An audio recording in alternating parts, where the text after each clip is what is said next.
আসসালামু আলাইকুম। আজকের সময় নিউজে আপনাকে স্বাগত। শুরুতেই সংবাদ শিরোনাম, পরে বিস্তারিত। দর্শক, জানিয়ে দেব আমাদের হাতে পাওয়া সর্বশেষ আপডেট বাংলা সংবাদ। শুরুতে থাকবে সংবাদ শিরোনাম, পরে বিস্তারিত। শহীদ আবু সাইদের কবর জিয়ারত, শেখ হাসিনাকে দেশে এনে ফাঁসি কার্যকরের দাবি নাহিদ ইসলামের। এখন জানিয়ে দিব গোপালগঞ্জে আওয়ামী লীগের নেতাকর্মীদের বিরুদ্ধে বিএনপি নেতার মামলা, গ্রেফতার 18 জন।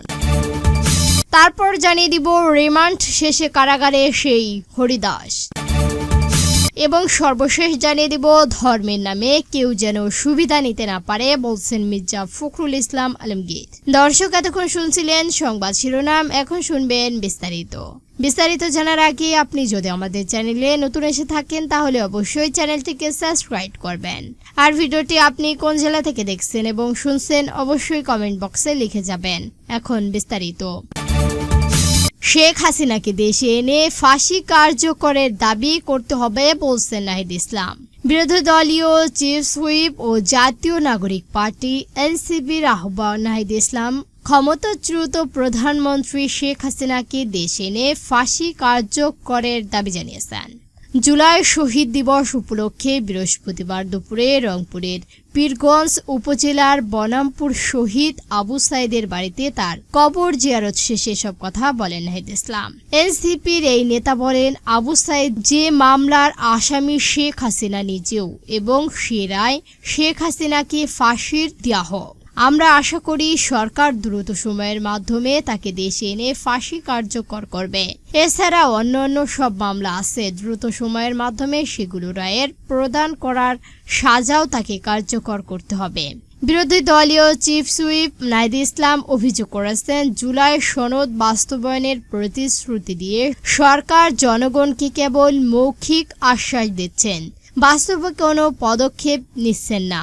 জুলাই অভ্যুত্থানের সময়কাল অন্যতম সংগঠক নাহিদ ইসলাম বলেন, গণভোটে জনগণ রাষ্ট্র সংস্কারের পক্ষে স্পষ্ট রায় দিলেও সরকার তা বাস্তবায়ন না করে জনগণের সঙ্গে প্রতারণা করেছেন। তাই জুলাই শহীদের আত্মত্যাগের প্রতিক্রিয়ার মর্যাদা দিতে হলেও মুখে প্রতিশ্রুতি নয়, গণভোটের রায়ের আলোকে রাষ্ট্র সংস্কার ও জুলাই সনদের বাস্তবতা নিশ্চিত করতে হবে। নিজেদের আবু সাইদ সহ অন্য জুলাই শহীদদের উত্তরসূচি উল্লেখ করে নাহিদ ইসলাম বলেন, আমাদের দায়িত্ব নতুন বৈষম্য বিরোধী ও ইস্পাহানের বাংলাদেশের প্রতিষ্ঠানের জন্য কাজ করে যাওয়া। নাহিদ ইসলাম আরো বলেছেন, জুলাই গণ অভ্যুত্থানের পর আমাদের 3টি দাবি ছিল, বিচার, সংস্কার ও নির্বাচন। আমরা দেখেছি নির্বাচন হয়েছে, কিন্তু বিচার ও সংস্কার জনগণ এখনো পায়নি। বিচারে আবু সাইদ হত্যাকাণ্ডের রায় আমরা পেয়েছি, কিন্তু সেই রায় এখনো কার্যকর হয়নি। আমাদের আহ্বান থাকবে সরকারের কাছে, চিফ প্রসিকিউটর ট্রাইব্যুনাল থেকে এই রায়ের আপিল শুনানি যেন দ্রুত কার্যকর করা হয়। গোপালগঞ্জে আওয়ামী লীগের নেতাকর্মীদের বিরুদ্ধে বিএনপি নেতার মামলা, গ্রেফতার 18 জন। গোপালগঞ্জের কাশিয়ানীতে নাশকতা পরিকল্পনার অভিযোগে সন্ত্রাস বিরোধী আইনের নিঃসংঘোষিত আওয়ামী লীগ ও সহযোগী সংগঠনের 120 নেতাকর্মীর নামে এই মামলা হয়েছে। এতে আরও 200 থেকে 300 জনকে অজ্ঞাতনামা আসামি করা হয়েছে। পুলিশ 18 জনকে গ্রেফতার করেছে। গত বুধবার রাতে কাশিয়ানী থানায় মামলাটি করে উপজেলা রাতওয়াল ইউনিয়ন বিএনপির সাধারণ সম্পাদক ইমদাদুল হক। তিনি ওই ইউনিয়নের ধানকোটা গ্রামের কায়েম উদ্দিন ফকিরের ছেলে। মামলার এজাহার সূত্রে জানা যায়, 14 জুলাই বিকালে উপজেলার তিলসারা এলাকার ঢাকা খুলনা মহাসড়ক অবরোধ করে বিশৃঙ্খলতা সৃষ্টি করে নিঃসংঘোষিত মামলায় আওয়ামী লীগ ও সহযোগী সংগঠনের নেতাকর্মীরা পলাতক সাবেক প্রধানমন্ত্রী শেখ হাসিনাকে দেশে ফিরিয়ে এনে পুনরায় সক্ষমতায় বসানোর পরিকল্পনার অংশ হিসেবে যান চলাচল বাধা সৃষ্টি করেন তারা। এতে জনমনে আতঙ্ক ও ক্ষোভের সৃষ্টি হয়। এই সময় মামলায় বাদী এমদাদুল হক মোটরসাইকেলের আরেকজনকে নিয়ে সেখানে পৌঁছালে আসামিরা তাকে এবং তাদের উপরে চড়ানো হন। তাদের মারধর করেন এবং ব্যবহৃত মোটরসাইকেলে আগুন ধরিয়ে পুড়িয়ে দেন। পরে খবর পেলে পুলিশ ঘটনাস্থলে পৌঁছায়, আসামি পালিয়ে যায়। সহকারী পুলিশ সুপার মোকশেদপুর সাকেল নাফিসুর রহমান বলেন, নৃশংস এবং নির্দিষ্ট সংগঠনের নামে ঢাকা খুলনা মহাসড়ক অবরোধ, যান চলাচল বাধা, বিএনপি নেতার মারধর এবং মোটর সাইকেলের অগ্নিসংযোগের অভিযোগে মামলাটি করা হয়েছে। 18 আসামিকে গ্রেফতার করে গতকাল আদালতের মাধ্যমে জেলহাজে পাঠানো হয়েছে। বাকি আসামিদের গ্রেফতারে পুলিশ অভিযান অব্যাহত রয়েছে। রিমান্ড শেষে কারাগারে সেই হরিদাস।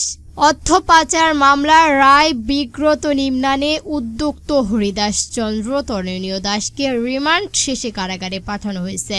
বৃহস্পতিবার 16 জুলাই ঢাকা অতিরিক্ত মেট্রোপলিটন ম্যাজিস্ট্রেট জসিম ইসলামিক জামিন নাজুম করে কারাগারে পাঠানোর আদেশ দেন। এদিন রিমান্ড শেষে তাকে আদালতে হাজির করা হয়। পরে সিআইডি পুলিশের এজেন্সিকে এম রাকিবুল হুদা তাকে কারাগারে আটক করে আবেদন করেন। ওই আবেদনে উল্লেখ করা হয়, বিধি মোতায়েন ব্যাপক জিজ্ঞাসাবাদ করা হয়েছে। জিজ্ঞাসাবাদ তার নিকট থেকে মামলার ঘটনার বিষয়ে, তার ব্যাংক হিসাব, এমএসএস হিসাবগুলোতে কারা কি কারণে অর্থ জমা প্রদান করেছেন এবং জমাকৃত অর্থ কার নিকট হস্তপ্ত, কোথায় কিভাবে ব্যয় করা হয়েছে সে বিষয়ে গুরুত্বপূর্ণ তথ্য পাওয়া গেছে। তথ্যগুলো মানি লন্ডারিং এবং মামলার তদন্তে কাজ সহায়তা হবে। আবেদনে আরো বলা হয়, আসামির দেওয়া তথ্যগুলো যাচাই বাছাই করা হচ্ছে। মামলা তদন্ত অব্যাহত।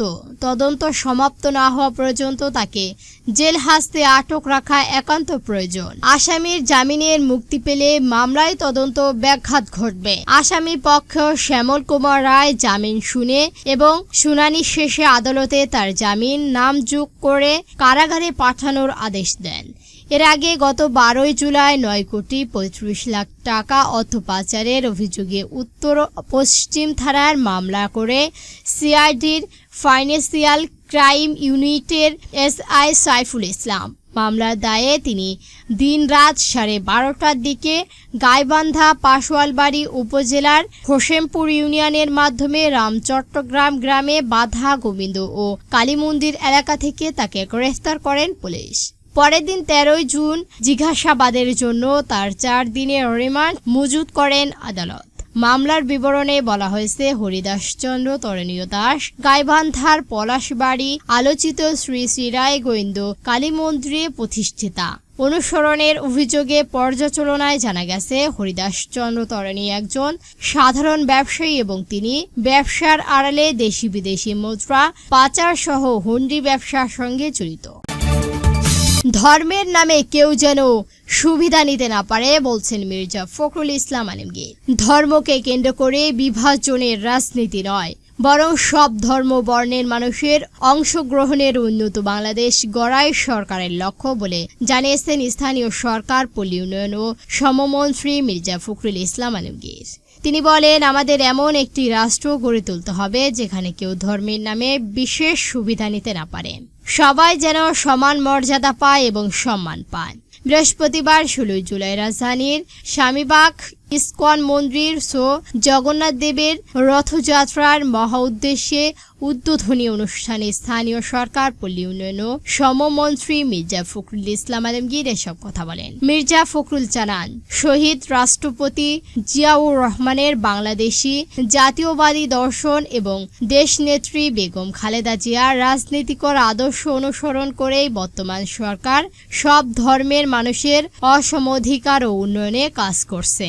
মসজিদের ইমাম, মুয়াজ্জিন, মন্দিরের পুরোহিত, বৌদ্ধ বিবাহের দায়িত্বপ্রাপ্ত ব্যক্তি এবং চার্চের ধর্মযাত্রাদের জন্য এই উদ্যোগ ধর্মীয় সম্পর্কিত প্রতিষ্ঠানে একটি গুরুত্বপূর্ণ পদক্ষেপ বলে জানিয়েছেন তিনি। দর্শক, আজকে সংবাদ ছিল পর্যন্তই। ভিডিওটি ভালো লাগলে অবশ্যই একটি লাইক দিবেন আর এরকম নতুন নতুন নিউজ পেতে আমাদের চ্যানেলটিকে সাবস্ক্রাইব করে আমাদের সঙ্গে থাকবেন। ভিডিওটি সম্পূর্ণ দেখার জন্য ধন্যবাদ।